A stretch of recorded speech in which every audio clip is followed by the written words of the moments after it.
Hello, welcome to our blog story of my life. আর আজকে এই ব্লগটা আমি বাড়িতেই বানাচ্ছি।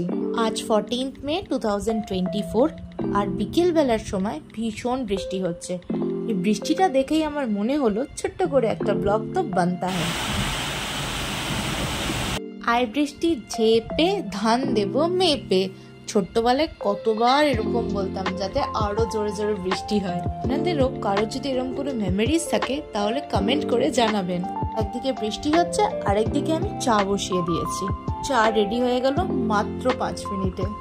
হাতে 1 কাপ চা, পুরোনো দিনের গান আর বৃষ্টি, তার সাথে পুরোনো ফেলে আসা অনেক মেমোরিজ। ফেলে আসা সেই দিনগুলো যেগুলো আর কোনোদিন হয়তো ফিরে আসবে না, কিন্তু মনে অনেকটা জায়গা ঘিরে রয়ে গেছে। চা খেতে খেতে মনে হলো সাথে কিছু গরম গরম যদি পাওয়া যায় খুব ভালো হয়।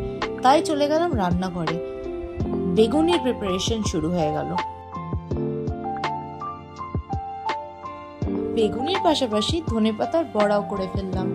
এই ধনেপাতার বড়াটা মানে আস্ত ধনেপাতা দিয়ে বড়া করাটা আমি ডানলাপের একটা দোকানে খেয়েছিলাম। তারপর আমি আজকে বাড়িতে এক্সপেরিমেন্ট করছি।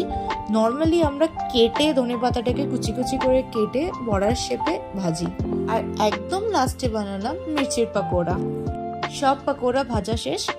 এবার লাস্টে আমি এভারেস্টের চাট মশলা দিচ্ছি, এতে টেস্টটা খুব ভালো আসে। সার্ভ করছি আমি ডাবরের হোমমেড দিল্লি হারি চটপটি চাটনি দিয়ে। সবসময় বাড়িতে চাটনি বানানো হয়ে ওঠে না, তাই আমি সবসময় এই হারি চাটনিটা রেখে দিই ডাবরের।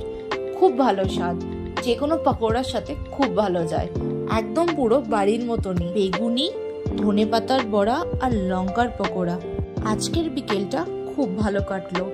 বৃষ্টি, পাকোড়া, চা, গান সবকিছু মিলিয়ে জাস্ট ওয়াও। আজকের মতন আমাদের এই ব্লগটা এই পর্যন্তই। যদি আমাদের ব্লগটা ভালো লাগে তাহলে লাইক, শেয়ার আর সাবস্ক্রাইব করতে ভুলবেন না। এখনো যদি আমাদের ফ্যামিলির পার্ট না হয়ে থাকেন তাহলে সাবস্ক্রাইব বাটনটা প্রেস করে আমাদের ফ্যামিলির সাথে জুড়ে যান। টিল দেন ভালো থাকুন, নিজের খেয়াল রাখুন আর স্টোরি অফ মাই লাইফ দেখতে থাকুন।